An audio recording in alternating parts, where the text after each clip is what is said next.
Siríomh is me sé muradní neachtain ó bord stúrtha Cill Dara le Gaeilge, agus in jobh tá cans le cuimhní thuúlaháin efficeach feimimecháin le Cill Dara le Gaeilge. Cuimhe ciúil tú? Tá mé go brathhréid go magad. Ítach, agus a his a gopa níos le Cill Dara le Gaeilge le písa ach dús báde, I bhétá inta chuin carhascait. Se, is as Cill Dara ní as Cill Dara tá mé seo bhhad is. Is as Cill Vantáin ó chugus mé, agus rugú agus tógóin son mé, agus chach mé cúpla blian in íag sin lá clia, agus cúpla blian in Canada, agus in íag sin thuig mé chuna Bruséile, agus bhí mé gobar me astrathir feidhm blianta sa Bruséil, agus tá mé dír in airig a tháinig mé reisce héireann, agus tá mé inis fós a reisce Cill Vantáin ach é gobar I Cill Dara. Ítach, is céir a thug a reisce héireann tú tuéis an méid sin taisteal iad a rotú thuirseach a taisteal nó. Bhí mé trí bliana ag sa Bruséil agus sa fós céine, agus cé gur hahan im asúir bhí mé mar luigh mé leis an Comisiún Orpach, agus cé gur hahan sé go mórlam bhí ahrúdaí thum tá mé cepa, agus agus fuair mé bhí an tálam go bhfuair mé teach le haireacht I Cill Vantáin, so dúirt mé bhrálam teach a reis agus cúpla bliana chahabh mo chonaí faoin dua, agus beidir post oil sa bhil ar feag tamlín, sos garma tá mé, agus bhí áthas an dainarm gur tháinig an deisio bheith gobar le Cill Dara mar tá mé anna hásta leis mar fust, agus is únta go mar é bheith gobar leis an pobl agus an Gaeilge seachas díreach leis an focail scríofa agus an Gaeilge. Se cínta. Os a bhétá running bag chuirsí sína ar an ról sin atá ad le Cill Dara le Gaeilge inis is ú bolla leis an bubbles mar sinsa. Se, well tá burt a gcuine inis fusta le Cill Dara le Gaeilge go lánaimsere, agus tá mise ag gobar go sunrach I gceantar nás na rí agus na Sulán, agus go bunúsach an sprochatá agan ná an Gaeilge churchan cín I gunda Cill Dara, ach mar chuid de mó ról tá mé géirí tá méidir gobar stádas líonra a bhaint amach do nás na rí agus na Sulán, agus cílíonn sé sin go bhfuil méidir géirí go méid bhfuil is go meis criticúil daoine le Gaeilge agus seirbhís is le Gaeilge sa counter, agus tá ceithre cinál réimse oibre agan mar hampla tá réimse an phobal, tá bhí méidir plé le Tailig agus le Curcail Córa agus Papa Gaeltaí agus lehéad, réimse an gnó agus sin cinál seirbhísí a lurig an Gaeilge agus gnólachtaí a spreige le Gaeilge a úsáid, agus an sin planáltanga sin rud mór inis mar tá méidir gobar plantanga faoi láthair, plantanga don líonra don counter seo nás na rí agus na Sulán, agus plantanga do chunda Cill Dara in omláine. Agus an carthú cinál snáthad atá sin ná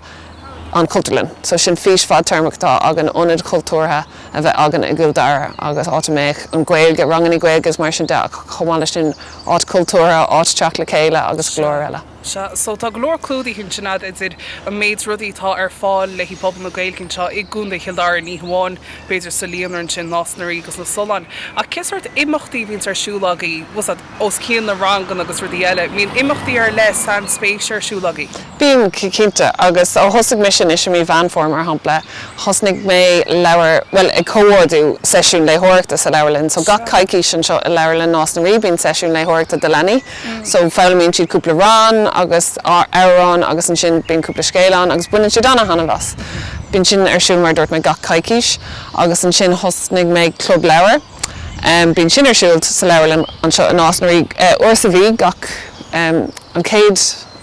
nó an Dara mórt de gach mí agus fáilte rih daoine nua ag na ruile sin a gcónaí, agus rud eile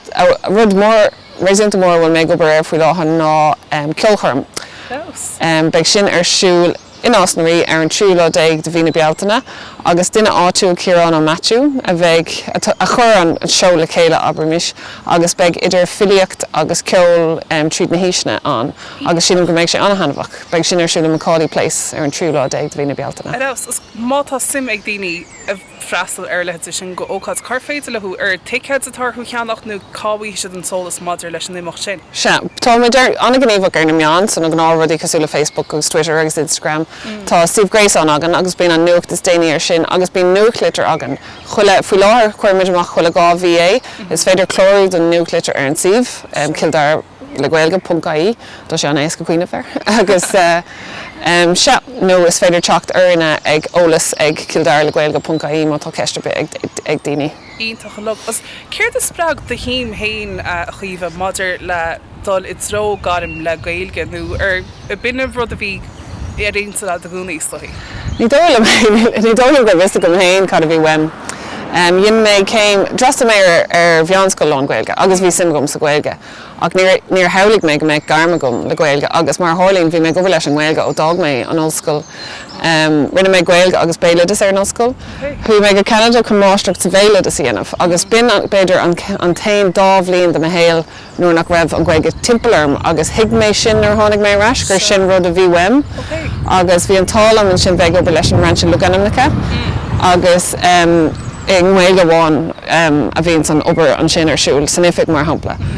Agus in íag sin mar dúirt mé mar astrathir. So ní dólam gur dhéim mé cinna chun síoslach riamh bheith go leis an Gaeilge ach chuaigh mé sa tro sin agus ní étain mar héile heilú inis gan a bheith ag obair dimplacht bhéirle Caoimhe rás brála mé agus brálam deis bheith an. Agus tá a bhd níos mó deisina an tá látániu bhan ná mar bhí nuair hosning mise nuair dag mise an ollscoil fé blian ó hin. Is tácht ar le leis sin cinál obair is lábhad hain freisin na tuair deisnaí go rií an Gaeilge sin úsas tíh mog a cóhéics na béidir an Shúilleabháin agus mar sin